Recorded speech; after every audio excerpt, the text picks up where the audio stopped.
After hearing that Kenom was not a God-force believer, Mr. Wu looked up, smiled, and said, "Please forgive me for being so unresponsive, Patrolman Kenom. It was rude of me and I apologize." Kenom softened up too and said, "No apologies necessary, and please, there's no need to call me Patrolman. Kenom is fine." "Thank you, Kenom," said Wu, "and I would be pleased if you just called me Wu." "Agreed," said Kenom.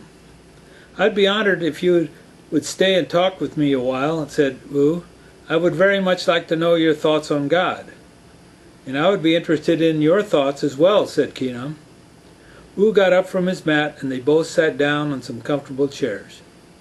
"You told me that you had been here on Ob before," said Kenom. "What brought you to this remote military outpost?" "I was here at the invitation of an old friend of mine from planet Womat, Special Patrolman Mung. He was given priority patrolman orders and was making some changes here at the compound, and he wanted my advice. That's how I found out what kind of authority a priority patrolman had." "I see," said Kenom. "Many of the changes made by Patrolman Mung are still in place. So you advised him well." "I'm happy to learn that," said Wu. "Tell me," said Wu, "what are your thoughts on God and the God Force?" Mung believed in the Leb theory. Even though he could not tell me the source of Leb, he would not accept the God Force belief that it came from God. Is that also your belief?" "Yes, it is," said Kenon. "Even though I am not a true believer in the Leb theory, I accept it because science has not found any other explanation for the creation of life, but I don't want it to control my thinking. I want to leave the question open as to the nature of life in the universe." "I see," said Wu. "Perhaps you would agree with me that even if you do not give credit to any God for the creation of the universe, we must believe that it did in fact have a beginning." "No," said Kenom, "I won't agree with that either. Just because everything we see, life in all its forms, planets and all their variety, and so forth, have beginnings, it doesn't necessarily follow that the entire universe also had a beginning." "Yes," said Wu, "but if all things you mentioned had beginnings, isn't it logical to assume that the universe too had a beginning?" "Logic has limited our brain ability to comprehend things," said Kenom. "When our brains evolve to the point where they can accept more Leb, they will also be able to decipher more universal mysteries and answer some of these questions. What seems logical now may well indeed be illogical later." "Perhaps you are right," said Wu. "Myself," continued Wu, "I am more concerned with what life forms believe in than the truth than I am. I am more concerned with what life forms believe is the truth than I am with what the truth may in fact be. Life forms may never evolve to the point as you just mentioned if they continue to fight and destroy each other because of their faith and preconceived beliefs.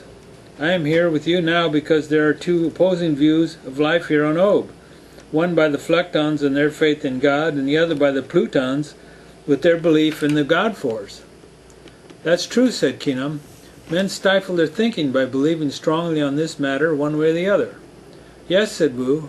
"Much harm is done by believing strongly in something for which there is no proof.